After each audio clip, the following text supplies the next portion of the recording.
এর জীবনের একটি অদ্ভুত ঘটনা পড়েছিলাম। হযরত মরিয়ম আলাইহিস সালাম এর নাকি অত্যন্ত ধার্মিক নারী ছিলেন।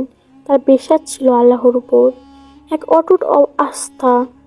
যে বিশ্বাস তার জীবনে এক অত্যন্তম শক্তি হয়ে উঠেছিল। যেদিন আল্লাহর ইচ্ছায় তিনি হযরত ঈসা আলাইহিস সালামকে জন্ম দেন, সেই সময়ের ঘটনা একেবারে আলাদা, অদ্ভুত। বিশেষ করে মরিয়ম আলাইহিস সালাম যখন জানলেন যে তার সন্তান হবে এবং তিনি নিজের মা হতে যাচ্ছেন, সেই সময় তিনি এই বিষয়টি বুঝতে পারেননি, কারণ তিনি কোনো পুরুষের সঙ্গে মিশক করেননি। একে আল্লাহর বিশেষ নির্দেশ ছিল যা তাকে এই অবস্থায় অবাক করে দিয়েছিলেন। হযরত মরিয়ম আলাইহিস সালাম এই ঘটনাটি যে কারণে বিশেষ, তা হলো তার জীবনে যে গভীর পরীক্ষা ছিল, তা আসলে ছিল একজন নারীর প্রতি মানুষের দৃষ্টিভঙ্গির ক্ষেত্রে এক নতুন দৃষ্টিকোণ তৈরি করার চ্যালেঞ্জ।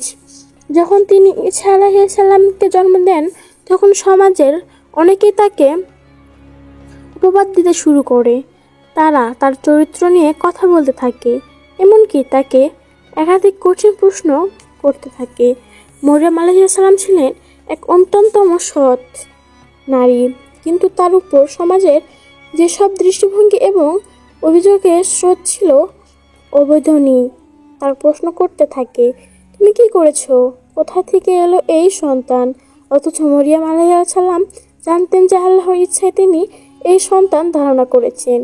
যতটুকু সম্ভব মরিয়ম আলাইহিস সালাম এই সকল কথায় প্রতি উত্তর না দিয়ে আল্লাহর প্রতি তার দৃষ্টি বিশ্বাস ধরে রাখেন।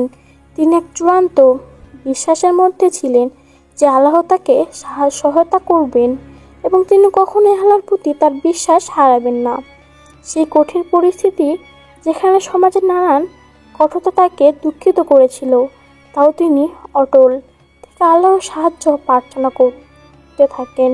তিনি জানতেন আল্লাহর পরিকল্পনা সঠিক এবং যেহেতু তিনি নিজের বিশ্বাসের মাধ্যমে আল্লাহর সাহায্য প্রার্থনা করেছেন, আল্লাহ তার জন্য সবকিছুই ঠিক করবেন। মনে হয় আল্লাহ মরিয়ম আলাইহিস সালামের জীবনে এই কঠিন পরিস্থিতি দৃষ্টি করেছিলেন, যাতে তিনি তার উপর যে বিশ্বাস দৃষ্টি করেছিলেন তার এক ধাপ উন্নতি লাভ করতে পারে। আল্লাহ তাকে একটি সুযোগ দিয়েছিলেন তার বিশ্বাসকে পরীক্ষিত করতে, এবং হ্যাঁ, মরিয়ম আলাইহিস সালাম এর দৃষ্টি বিশ্বাসের সাথে প্রমাণ করেছিলেন যে সত্যি আল্লাহর প্রতি বিশ্বাস সবকিছু যে শক্তিশালী। একটি ঘটনা মনে পড়ে, যখন মরিয়ম আলাইহিস সালাম আল্লাহর নির্দেশ ঈসা আলাইহিস সালাম এর জন্মদানের পর এক সময় তার সামনে আসা সকল দৃষ্টিপাত ও অবিশ্বাসের পরীক্ষা দিতে তিনি এক ধাপে নিশ্চুপ থাকেন। তখন আল্লাহ তাকে এক নির্দেশ দেন। যখন কেউ তাকে প্রশ্ন করে, তুমি শুধুমাত্র মুদ্রা দিয়ে ইশারা করবে। এই ঘটনার মাধ্যমে মরিয়ম আলাইহিস সালাম বুঝতে পারেন যে আল্লাহ সবকিছুই নিয়ন্ত্রণ করেছেন এবং তার কাছে থাকলে কোনো কিছুই নয়। তাকে মানুষদের মধ্যে ব্যাখ্যা না দিয়ে শুধু আল্লাহর উপর পূর্ণ আস্থা রাখতে বলা হয়েছিল। সেদিনই আমি উপলব্ধি করি যে আল্লাহর প্রতি দৃঢ় বিশ্বাস এবং সাহস আমাদের জীবনের সবচেয়ে বড় বেশি শক্তি হতে পারে। এই পরিস্থিতির মধ্যে মরিয়ম আলাইহিস সালাম এক কঠিন প্রমাণের মুখোমুখি হয়ে আল্লাহর ইচ্ছা উপর আস্থা রেখে সেই সংকটের সঙ্গে একত্রিত হয়ে দাঁড়িয়েছিলেন। আর তার সেই দৃষ্টি বিশ্বাসের ফলশ্রুতিতে এক মহান নবীজির জন্ম ঘটে, হযরত ঈসা আলাইহিস সালাম। এই ঘটনা আমাকে ভাবতে বাধ্য করে, আমাদের জীবনে যখন কোনো কঠিন মুহূর্ত আসে, তখন যদি আমরা আল্লাহর প্রতি দৃঢ় বিশ্বাস রাখতে পারি, তবে সাফল্য আমাদের অজানা শক্তি হিসেবে এসে পৌঁছাবে। হযরত মরিয়ম আলাইহিস সালাম জীবনে থেকে আমরা শিখতে পারি, সংকট ও প্রতিকূলতার সময়ের বিশ্বাসই আমাদের সাহস এবং শক্তি দেয়। তার দৃঢ় বিশ্বাস এবং পরিবিশ্বাস নির্ভরতা আল্লাহর উপর এক অনন্য শিক্ষা প্রদান করে।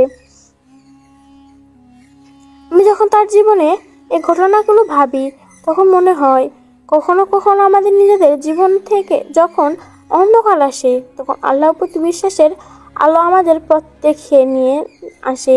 এর মধ্য দিয়ে আমি আরও কিছু গুরুত্বপূর্ণ শিক্ষা লাভ করি, সেটা হলো আত্মবিশ্বাস এবং আল্লাহর উপর দৃষ্টি বিশ্বাস একে অপরকে পরিপূর্ণ করে। হযরত মরিয়ম আলাইহিস সালাম এর জীবন এই সত্য ঘটনা আমার জীবনে বড় এক অনুপ্রেরণা হয়ে উঠেছে। সে সময় তার জন্য আল্লাহ সাহায্য এনেছে এবং আমার বিশ্বাস আমাদের জন্য, যদি আমরা সততা এবং বিশ্বাস নিয়ে আল্লাহর প্রতি সম্পৃক্ত থাকি তাহলে আল্লাহ আমাদের সাহায্য করবেন।